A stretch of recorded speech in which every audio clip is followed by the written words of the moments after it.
Okay, checking in with the first two chapters of Wildfire, Hidden Legacies number 3 by Alona Andrews, who is a husband and wife writing team in this urban fantasy novel where there's been a has it a virus or whatever released, and it's or a serum that has caused magic people to become appear of various things, of pyrotechnic and mental and telekinetic and um, truth seeking, truth telling, being able to force people to tell the truth, which is what our main protagonist hero Nevada Baylor is.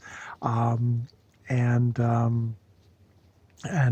so in this society there's basically another just a layer of magic, of these people who are primes, the most powerful magic users, are at the top of the society, and are basically kind of semi-exempt from the police. The police do not interfere with primes. They just step out of the way and let them do stuff. It's house business because they're organized into houses of basically families of sort of genetic, if your house has got two people who are prime in it in your family, you can become a house under assessments. You basically get assessed as a it's like, okay, both people qualify as primes, okay, you could become a house. This becomes relevant because in this book, Nevada comes back from a bit of a vacation with mad dog Connor Rogan, Mad Dog Rogan, a super hunky, brooding, uh, dominant alpha male prime who can rearrange matter with his magic powers, his mind. Also can do sexy magic stuff. That so the sex is super hot between him and Nevada. They come back because she's discovered that her paternal grandmother, who is a frighteningly powerful uh, um, person who can basically turn someone's brain into pulp, rearrange it, force them to do anything, who was not aware of their existence because their father basically ran away with their mother, and you know ex- uh, apparently were able to hide themselves for this long until, like, Nevada is in her 20s. Her younger sister is like 18. It's like they've been able to hide themselves for a good long time, or at least she hasn't been looking for them. Maybe she thought the father never actually had any offspring. I'm gonna have to explain that one. But she knows they exist now. She tried to buy the mortgage on their house, and they're like, oh crap, what can we do? What can we do? And the only thing that they can do is register themselves as a house, because that will give them 3 years of immunity.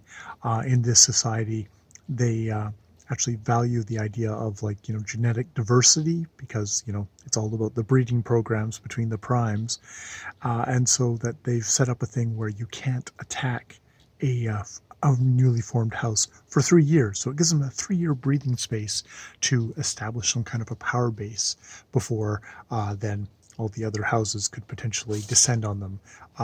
Victoria Tremaine, their grandmother, being at the top of the list. She is the only prime in her house. She is indeed the only member in her house, but is also the most feared of the truth-seeking houses, because she is basically a velociraptor, as she's described.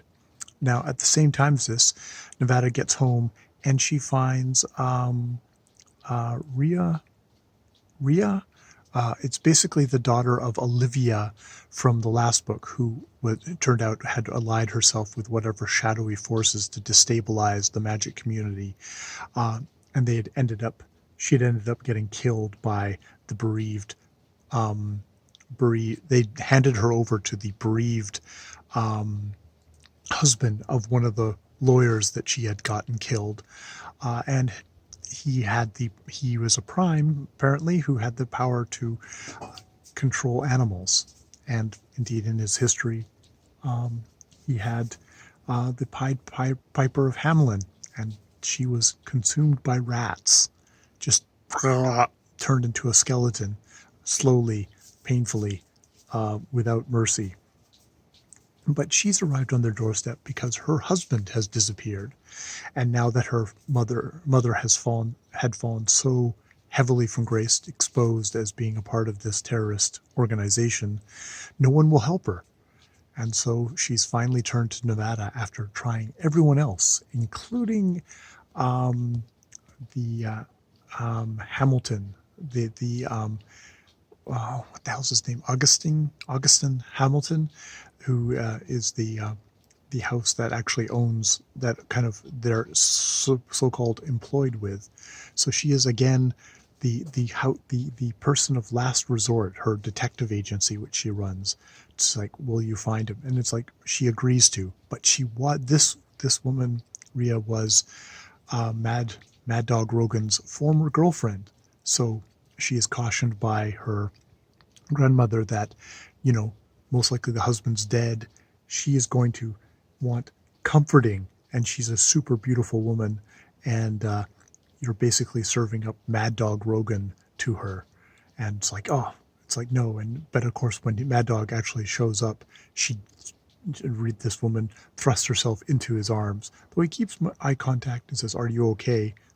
asking Nevada if she's okay, but there's still the jealousy there, and so we're going to have lots of primal emotions, and we've already had some sort of hot, clenchy sex scenes, passion scenes between Mad Dog and Nevada, which are all very kind of like, whoa, I just wanted to tear his clothes off right then and there. It's all just completely over the top and completely ridiculous and cheesy, and these books are just so much fun, in a kind of a very disposable popcorn, turn off my brain sort of way, which I enjoy.